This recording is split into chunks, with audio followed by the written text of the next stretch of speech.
And I'm wearing shorts again. Isn't that great? We have Golden Delicious, we have Red Delicious, and we have cucumbers out front. So if you came in early, they're out front. If you want to go get some, make sure you do. They're really good, too. That's good stuff, good stuff. Edgar Casey, ARE, they're presenting some things here September 27th and October 11th. There'll be DVD programs with John Van Auken and also Bruce Leninger. And so if you want more information, raise your hand, talk to them. And the information's in the back also. So it'll be here. And also this week, every Wednesday night, without fail, Sandra and William are doing the new interchange. So if you want information on that, Sandra and William are wherever they are. There they are. When everybody sits in a little bit different place, I don't know where they are anymore. So, but I knew they were here. So yeah, talk to them. That's cool stuff too. United Way, also one of the last times I'll be mentioning it this year probably. If you work out in the area or some other places that use United Way and they're kind of pressuring you to do it, or you do it anyway and you're just not real sure where your money is going, you can write in Divine Fellowship. We get a couple checks a year and it's very nice, especially since all the money we've spent on the women's room and all that kind of stuff recently. So it's helpful. Thank you very much. Drumming Circle is last week. You missed it. Yeah, you missed Drumming Circle last week.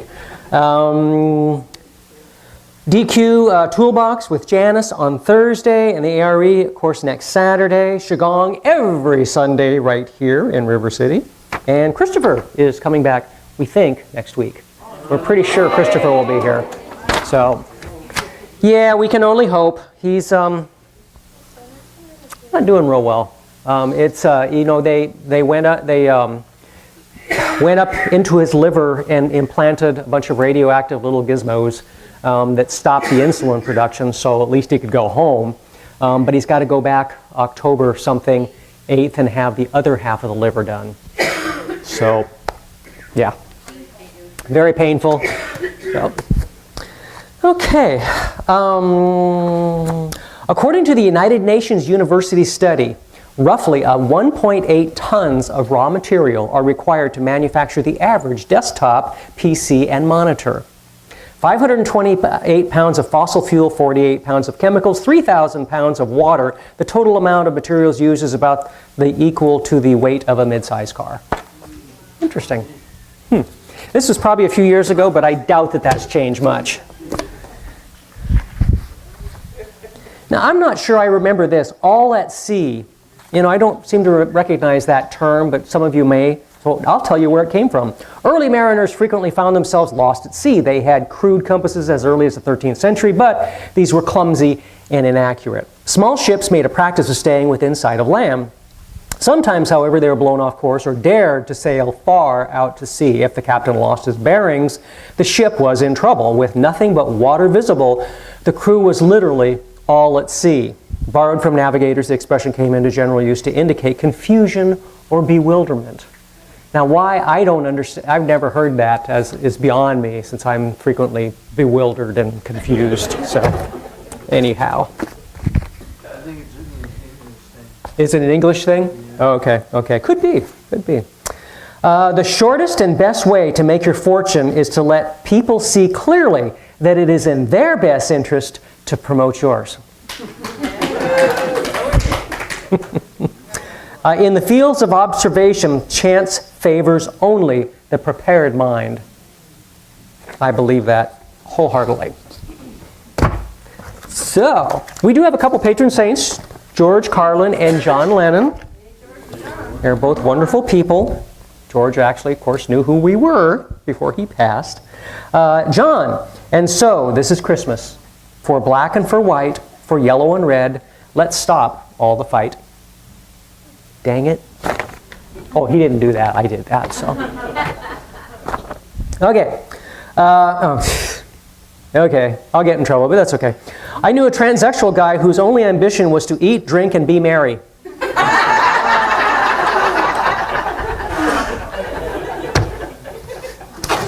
I have to warn you right now, the joke I'm going to end with today is probably the biggest groaner I have ever done.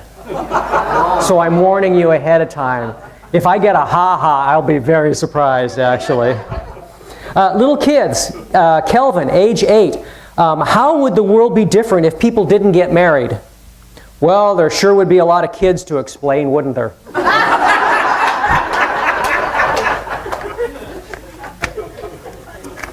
There you go.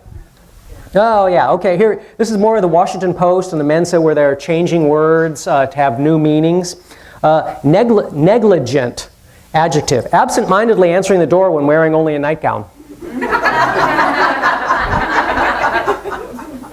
Lymph, it's a verb, to walk with a lisp. And gargoyle, noun, olive-flavored mouthwash.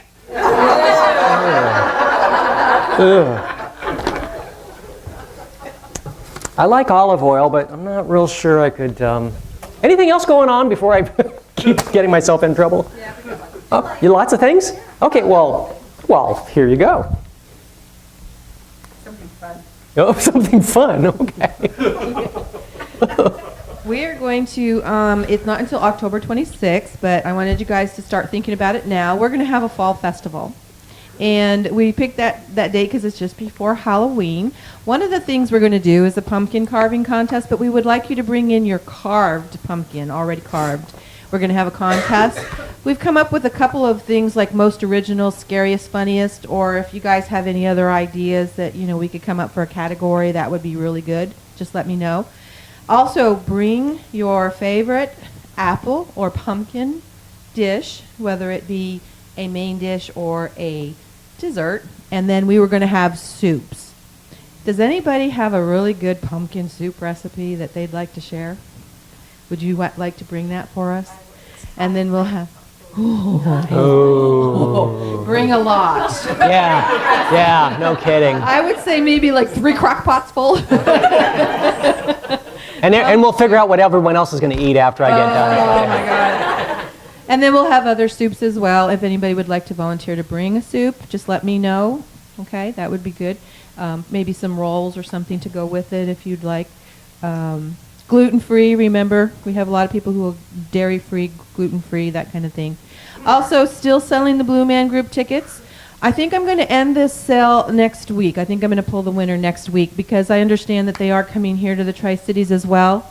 So the ones who have bought tickets, if you don't win, you still have a chance to get your tickets for the group that's going to be here. But these were donated to the church. This is a fundraiser for the church. Even if you're not wanting to go to Spokane to see them, maybe you know somebody who lives there you'd like to give them to, or maybe as a gift. So $2 a ticket, just see me, and thank you.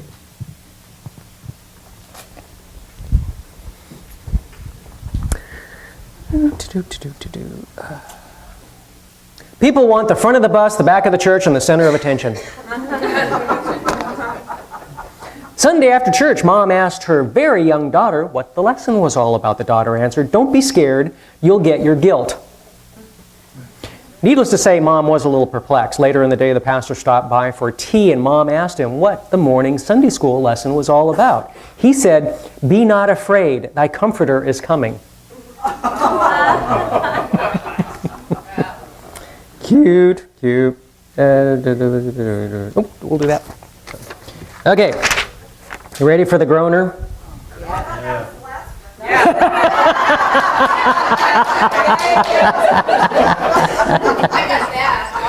Yeah, no, remember I said this was I think my worst ever. Although someone that has been coming here for 17 years might tell me otherwise. So, world's greatest belfry joke. Someone gave me this. So remember, everything I read came from you folks. So, this groaner is actually because of you. Thank you very much. After Quasimodo's death, the bishop of Cathedral of Notre Dame sent word through the streets of Paris that a new bell ringer was needed. The bishop decided he was going to conduct interviews personally, went up into the belfry to begin the screening process. After observing several applicants demonstrate their skills, he had decided to call it a day when an armless man approached him and announced that he was there to apply for the bell ringer's job. The bishop was incredulous. "You have no arms." "No matter," said the man. "Observe. He then began striking the bell with his face, producing a beautiful melody on the carillon. The bishop listened in astonishment, convinced that he had finally found a suitable replacement for Quasimodo. Suddenly rushing forward to strike a bell, the armless man tripped, plunged headlong out of the belfry window to his death to the street below. The stunned bishop rushed to his side. When he reached the street, a crowd had gathered around the fallen figure, drawn by the beautiful music they had just heard moments before. As they silently parted to let the bishop through, one of them asked, "Bishop, who was this man?" "I don't know his name," the bishop replied, "but his face rings a bell."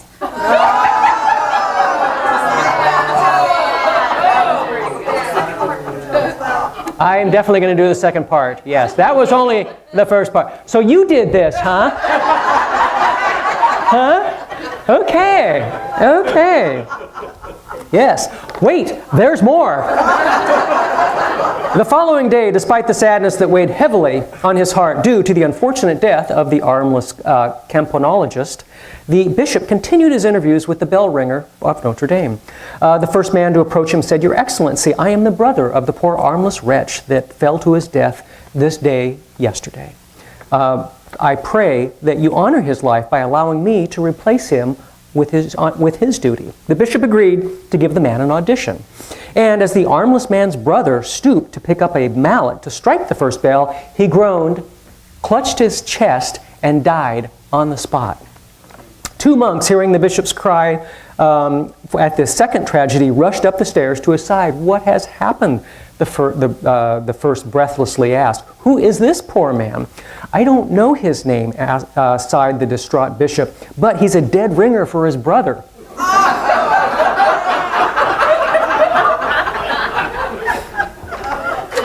Told ya. Told ya. Okay. Now, it can only get better now, right?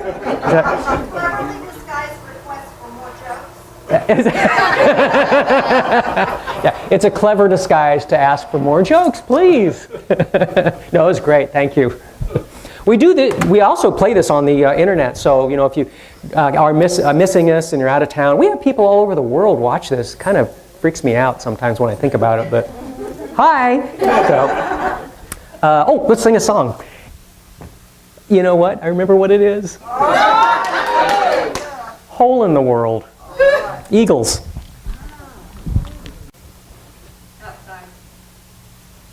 Outside.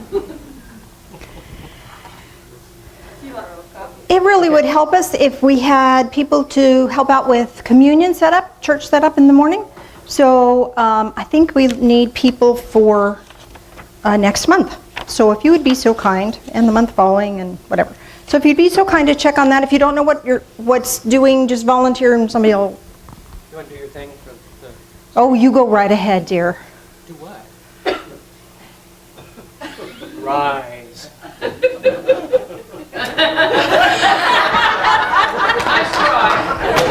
See, I told you should do it. Much better at it. Oh, we all have our talents, don't we, dear? Fruit and leave. Take your fruit and leave.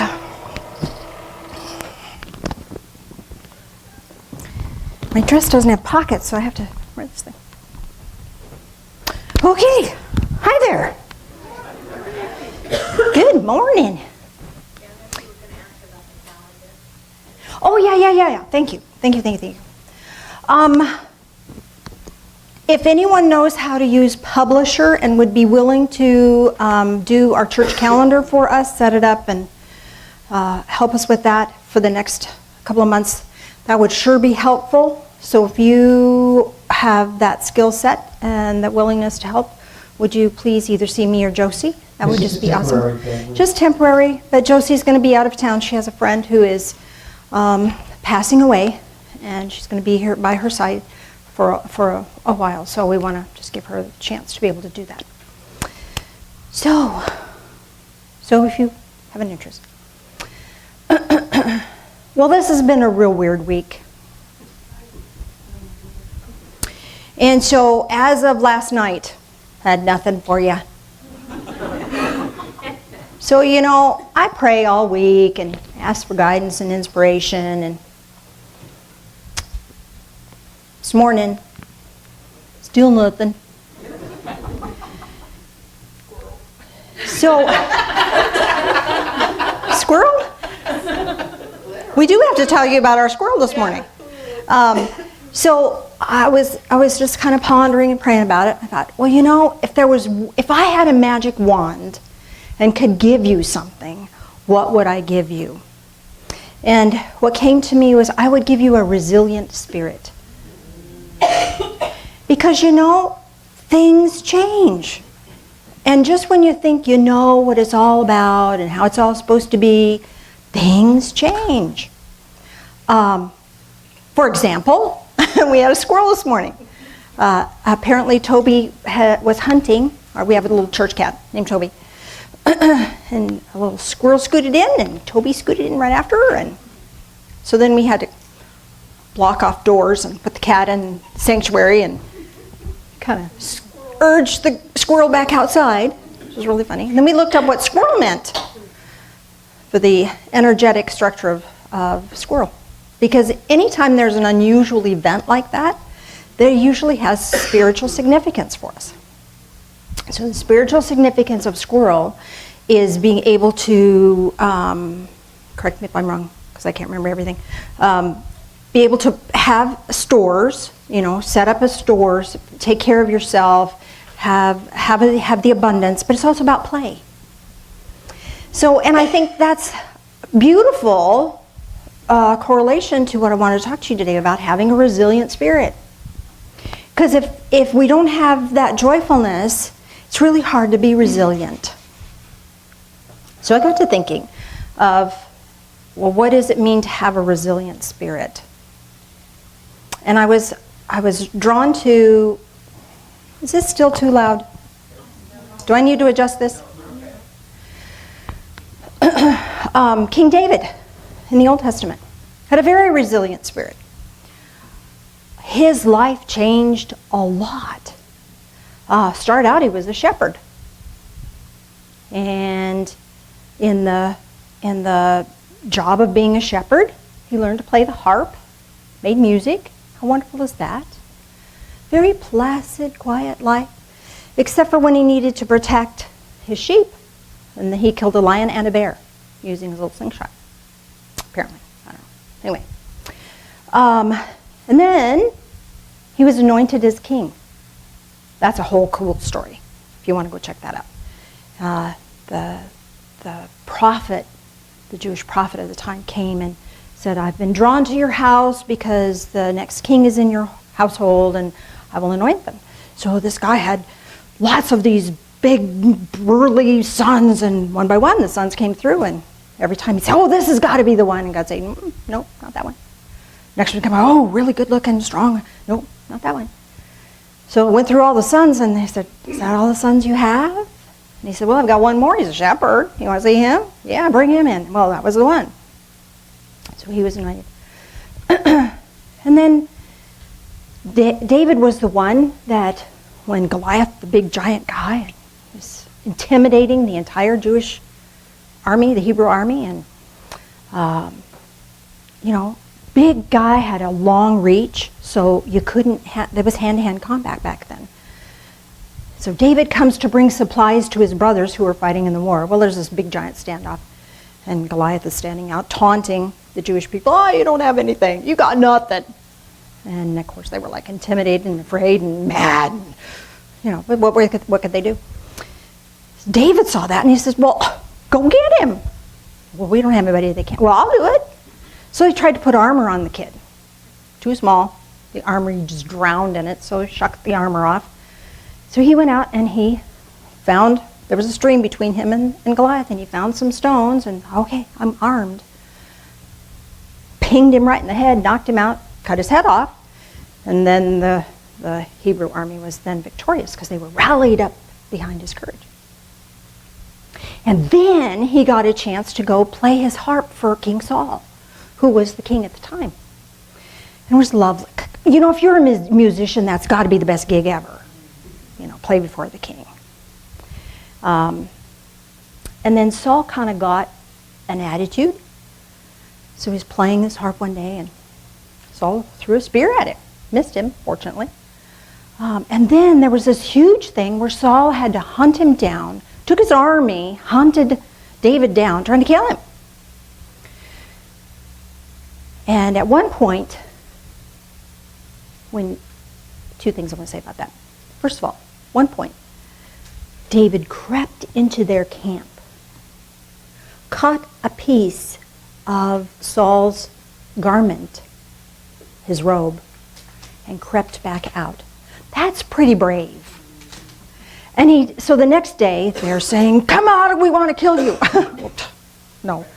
Right, yeah, I'm going to do that. So he comes out, but he says, look, I've got a piece of your garment. I could have killed you, but I didn't.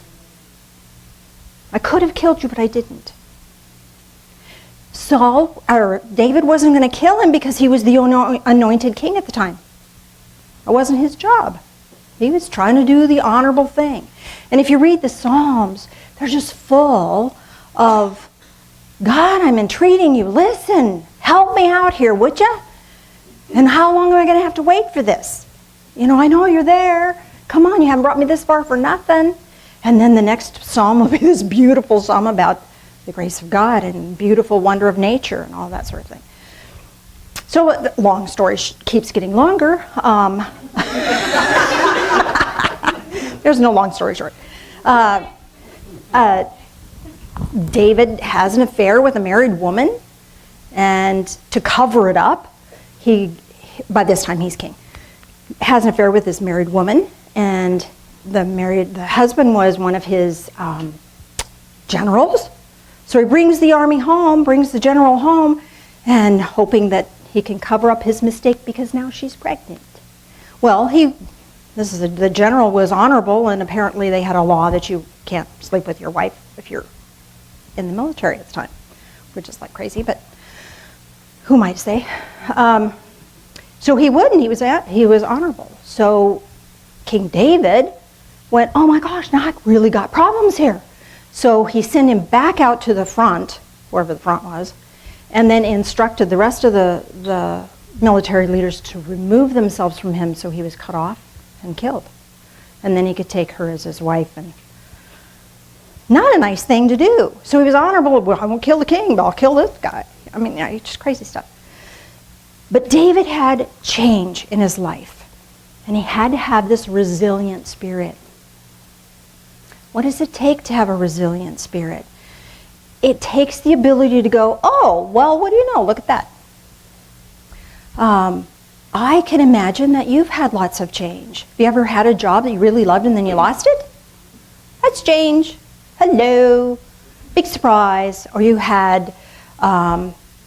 were at work doing your thing, and then all of a sudden somebody is hired on that doesn't like you much and tries to undermine your efforts. Have you ever had that happen? That's a change. If you had children, that's a change. Oh, the other thing, David had a son that died, and he kind of lived with that. Change is just hard. I don't know about you, but change is the hardest thing I have in life. I don't like it. But change is the most consistent thing we have in life. Having that resilient spirit gives us the ability to face change and do it differently. Adapt. But we don't like to adapt. We want things to adapt to us. This is how I am. This is how it is. Now everything else should change and make it okay for me. But that's not how it works. That's not how any of this works. To quote a commercial. So the resilient spirit comes from doing the right thing. Even if you don't know for sure what the right thing is, you just do your best. I want to share with you a psalm that David wrote. Psalms 15. O Lord, who may abide in thy tent? Who may dwell on thy holy hill? He who walks with integrity and works righteousness and speaks truth in his heart. He does not slander with his tongue, nor does evil to his neighbor, nor takes up a reproach against his friend, in whose eyes a reprobate is despised, but who honors those who fears God, fears the Lord. He swears to his own hurt and does not change, and does not change. He does not put out his money at interest, nor does he take a bribe against the innocent. He who does these things will never be shaken. See, I think we want to try to be James Bond spiritual people. Shaken but not stirred. You know, things will shake us up. They do. Just when we think we got it nailed, oh, we're just cruising right along and there's change. Whether it's a health issue or a career change or whatever. And those changes happen and they blindside us, and they can take us down or they can not. It's our choice how we respond to them. Having that resilient spirit is this beautiful, precious moment when everything has its place and everything has its purpose. And I don't have to get spun up or stirred up about something just because it is. And knowing that no matter what is going on in the world, I'm okay.